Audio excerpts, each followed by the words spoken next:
Voici un exercice de trigonométrie d'une grande difficulté. Donc c'est un exercice où il y a beaucoup de choses à retenir, mais très très intéressant. Nous avons ici un demi-cercle de diamètre EF est égal à 2. O est le milieu de EF. J'ai pris un point N sur le cercle et j'ai repéré ici l'angle alpha, qui est l'angle OEN, ou bien NEO, l'angle alpha. Ici, j'ai mené ici la perpendiculaire. NC est perpendiculaire à EF. Première question. Il faut montrer que l'angle NOF est égal à 2 alpha. NOF. Cet angle-ci mesure 2 alpha. Deuxième question, il faut montrer que EC est égal à 1 plus cos 2 alpha. Et troisième question, on va retrouver une relation trigonométrique. On va exprimer de deux façons différentes cosinus alpha pour arriver à cette conclusion. Alors on y va. Première question. Il faut montrer que cet angle NOF vaut 2 alpha. Donc on voit qu'il y a une relation avec celui-ci. Alors on peut écrire que l'angle NEF intercepte l'arc ici NF. On est bien d'accord. NF. Cet angle intercepte cet arc. Mais celui-ci, il intercepte aussi le même arc.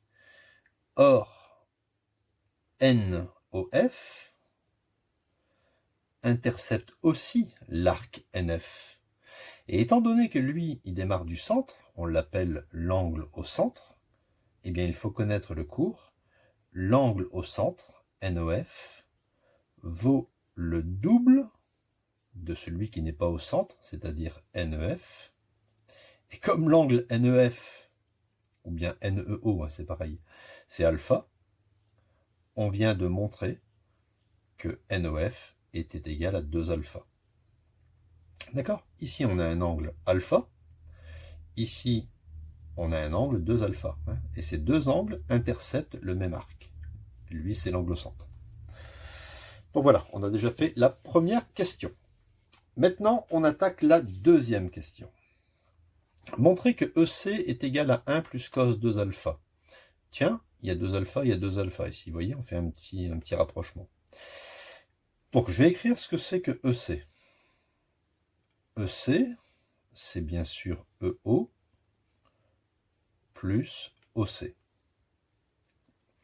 Donc, étant donné que EF, c'est exactement 2, 2 ou 2 mètres ou 2 cm, enfin, on n'a pas eu d'unité. O, c'est le milieu, donc EO, c'est la moitié de 2, ça fait 1. Plus OC.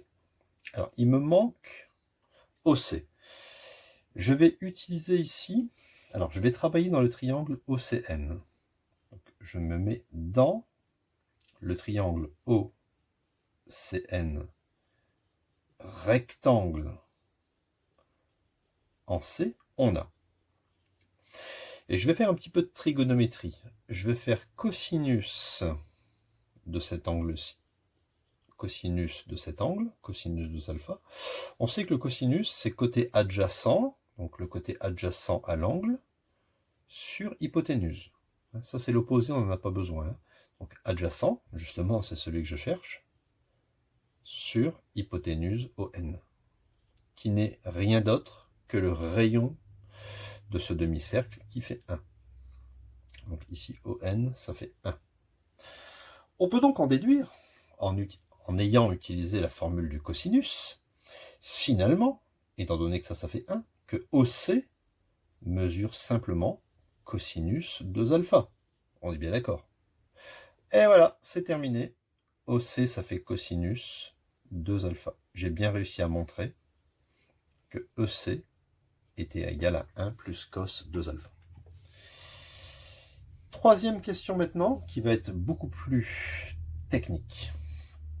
On va exprimer de deux façons différentes le cosinus alpha. Alors quand ils nous disent ça, c'est peut-être qu'on va devoir utiliser deux triangles différents.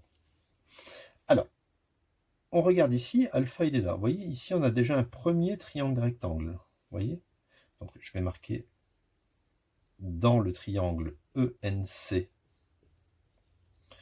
rectangle en C, j'ai cosinus alpha est égal à côté adjacent. Alors, dans ce triangle rectangle, le côté adjacent, c'est exactement EC. En plus, c'est celui qu'on a trouvé avant. Voyez, donc, c'est EC, côté adjacent, sur hypoténuse EN. Voilà. D'accord. Donc, EC, je peux le remplacer. Hein. Je vais le marquer ici, cosinus alpha. EC, c'est 1 plus cosinus 2 alpha divisé par EN. Bon, c'est tout ce que je peux dire pour l'instant. Il faut que je trouve maintenant un autre triangle rectangle. Alors, il y a une propriété, comme N est un point du demi-cercle de diamètre EF, alors le triangle ENF est rectangle en N. Hein.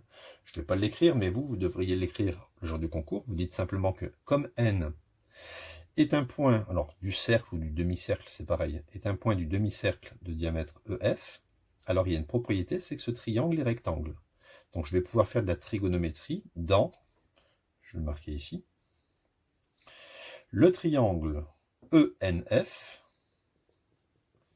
hein, qui est rectangle en N. Donc le jour du concours, ne mettez pas ça, hein, mettez bien rectangle. On a cosinus alpha est égal, alors, je vais le colorier comme ça. Hein. Donc le côté adjacent, ici, le côté adjacent, c'est EN, attention, hein, puisque le côté opposé, c'est lui, l'hypoténuse, c'est le côté le plus long, c'est EF, et le côté adjacent, c'est EN.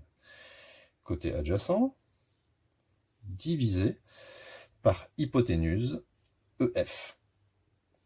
Hypoténuse vaut 2. Donc je vais réécrire cosinus alpha est égal à EN divisé par 2. De cette relation-ci, je peux tirer EN.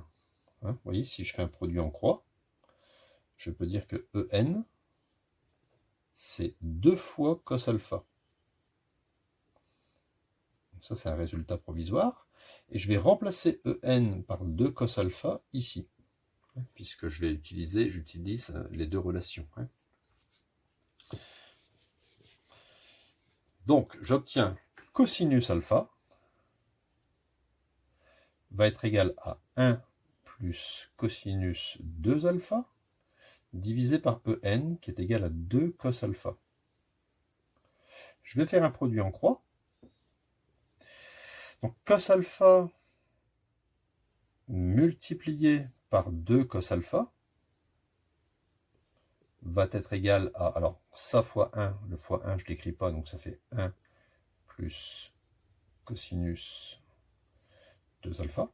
Donc ici j'ai cos alpha fois cos alpha, ça fait 2 cos carré alpha, hein. Cos alpha fois cos alpha, ça fait cos carré, est égal à 1 plus cosinus double, 2 alpha.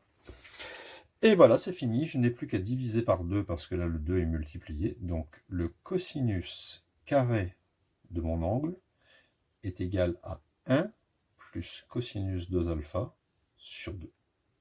Voilà, cet exercice est terminé. Vous voyez, on a utilisé de deux façons différentes l'expression de cos alpha dans deux triangles rectangles différents.